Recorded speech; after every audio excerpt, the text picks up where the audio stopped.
Hormuz প্রণালী ঘিরে যুক্তরাষ্ট্র ইরানের উত্তেজনা ক্রমে নতুন মাত্রা পাচ্ছে।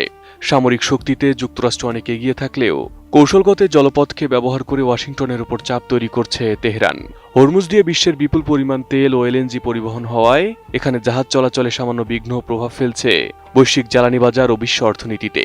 আর এই পরিস্থিতিতেই প্রায় ৭০০ বছর আগের এক আরব ইতিহাসবিদের চিন্তা নতুন করে আলোচনায় এসেছে।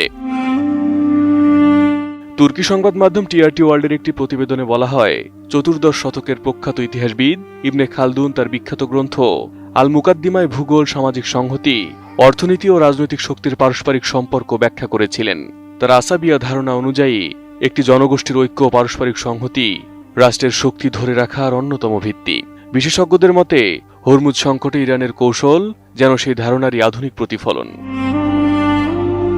ফ্যালকন অ্যালুমিনিয়াম মাল্টিলেয়ার অ্যানোডাইজড হওয়ায় সম্পূর্ণ scratch proof. Falcon aluminium.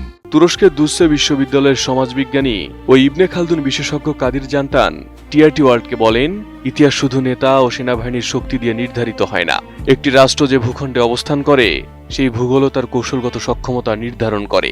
Hormuz প্রণালীর সবচেয়ে সরু অংশ মাত্র কয়েক কিলোমিটার প্রশস্ত, অথচ বিশ্বের সমুদ্রপথে পরিবাহিত বিপুল পরিমাণ তেল ও এলএনজি এই পথ দিয়েই যায়। ফলে ইরানকে মার্কিন নৌবাহিনীকে সরাসরি পরাজিত করার প্রয়োজন হচ্ছে না।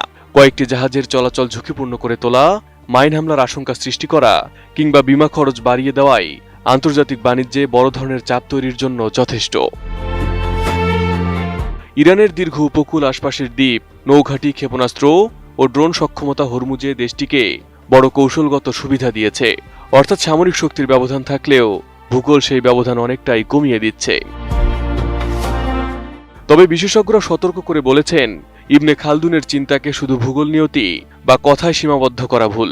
তিনি ভূগোলের পাশাপাশি সামাজিক সংহতি, রাষ্ট্রীয় প্রতিষ্ঠান ও অর্থনৈতিক সক্ষমতাকেও গুরুত্ব দিয়েছেন। আর এখানে ইরানের বড় দুর্বলতা, দীর্ঘদিনের নিষেধাজ্ঞা, অর্থনৈতিক সংকট ও অভ্যন্তরীণ অসন্তোষ। ইস্তাম্বুল বিশ্ববিদ্যালয়ের গবেষক তাহসিন গরগুনের মতে, হরমুজ সংকট দেখিয়েছে প্রযুক্তি ও সামরিক শক্তি যতই উন্নত হোক, বিশেষ ভৌগোলিক অবস্থান একটি তুলনামূলক দুর্বল রাষ্ট্রকেও বড় কৌশলগত প্রভাব বিস্তারের সুযোগ দিতে পারে।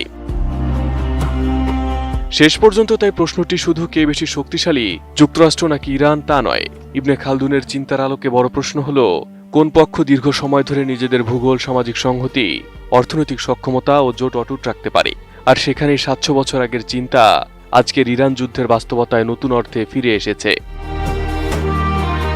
Arif Hasan, ATN news.